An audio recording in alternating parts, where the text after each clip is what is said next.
waiting be the reason when you say you kidnap your husband. Yes. Two things where you tell us. Because of him not taking me.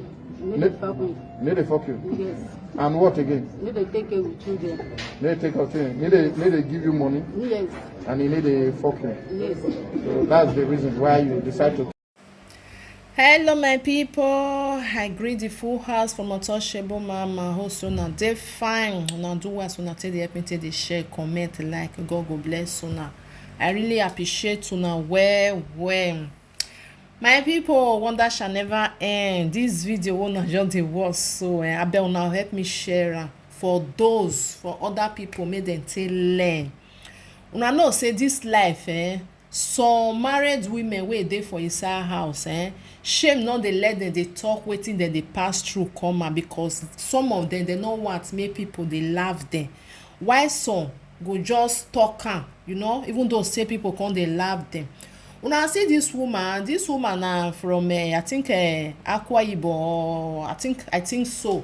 She's from Akwa Ibom. He married to her husband, they married together. But this woman decide to organize to kidnap her husband.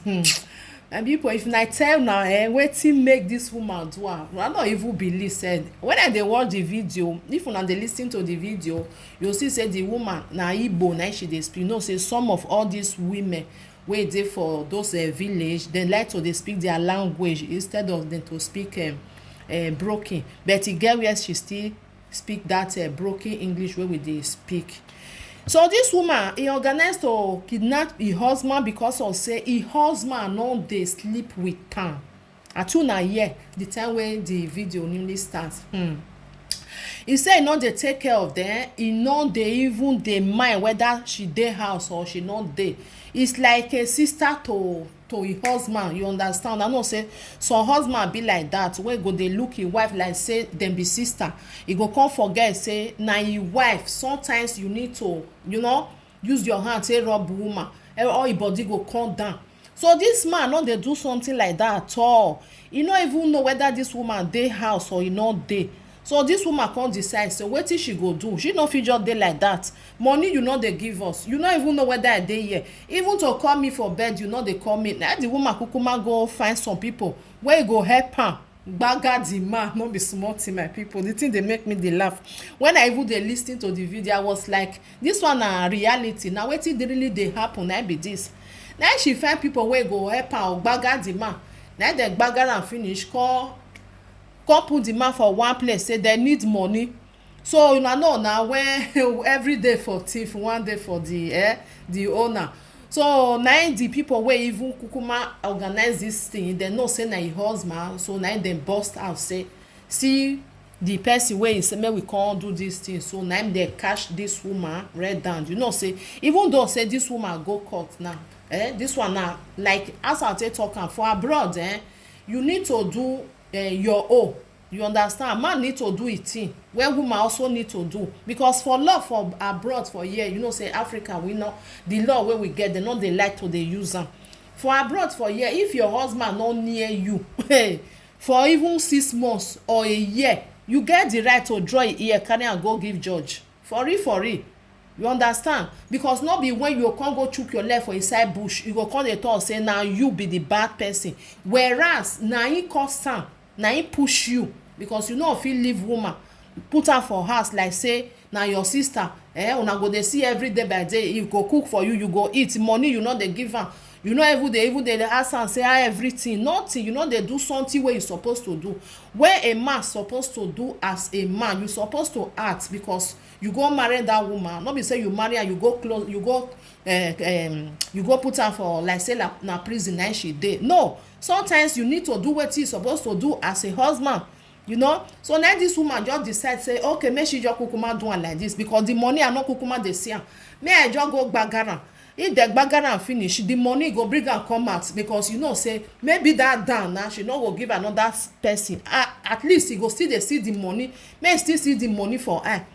So now this woman organize now she do all these things. If she go court when I dey talk just now, the no judge go fit judge am wrong. You understand? Because na human being she be.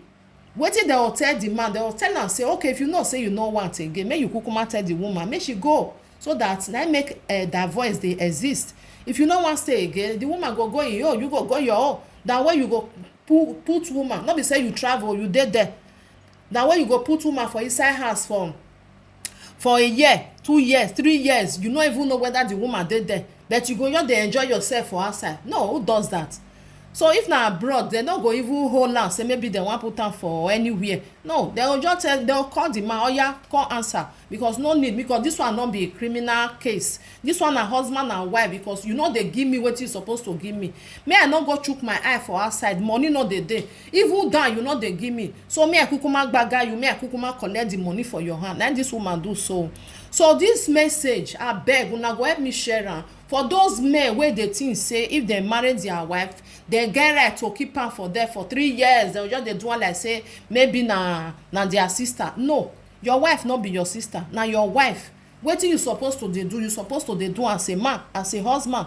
But when you no do am, na all this thing come dey happen. You come dey see say husband go come dey talk say I see my wife with this person, this woman na very this one, this woman na very that one. But wetin cause am, dem no dey talk am, because no be all woman go just dey there, go dey see you for inside house 24 hours. No be say you travel, you no go anywhere, you dey house, you work, you come inside house, e go dey see you, body go dey scratch am for under. Fear no let am tell you, even though say e tell you, go tell am say na so here dey pay you, na so you no wan do, na so something do this one. But if your girlfriend call you, you go carry phone, you go run, you go meet am.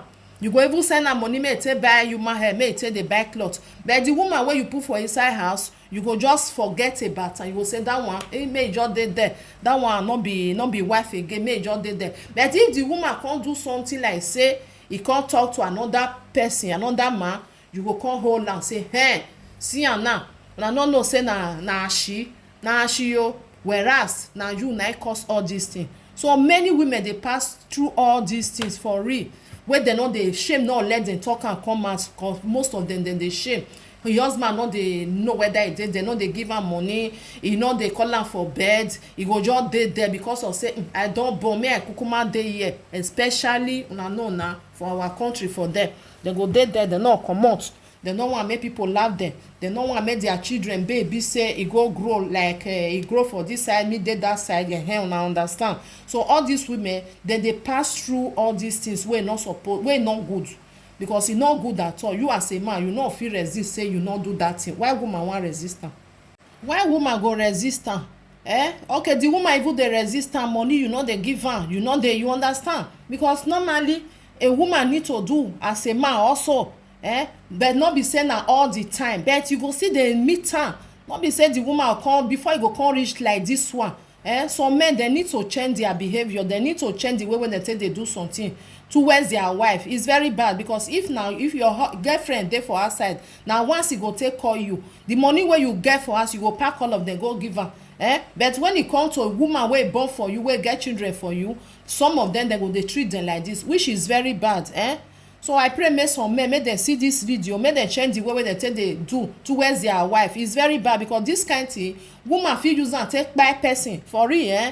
Woman wey fit get this mind say, this man, you no dey give me under, you no even dey do anything, the money no, I no dey see am wey you say you dey work. If he decide to do you something wey bad, so some men, dem need to change. If dem see this video, make dem watch am, make dem see say woman na woman, woman fit give you everything for if he give you a life. But once if you don decide say he wan do you something, he go close eye, go do you. Na for real, he go do you. Na so women be. So my people, more help me share this video, may reach some men hand. I know say still dey for women side though, also like this kind thing. But na men na come worst pass, because their own na to cheat and cheat. They no even their wife wey dey house, they no dey mind am like that, but dem just dey do outside, they don dey do their side chick. All the money dem dey pack and go. Na men side. You see, wanna see this one now? Okay, as the way wey dem take gbaga this husband now, like say the heart come fail am. If I don finish, you understand? Because not be everybody get that strong heart like that. So na be that one, my people. No una help me share am. May I put the video for una. Una lis ten to wetin the woman talk. Una still know. Una still leave una opinion. Help me to share. Help me to like. Okay, thank you for being here. I appreciate una once again. Una bye bye.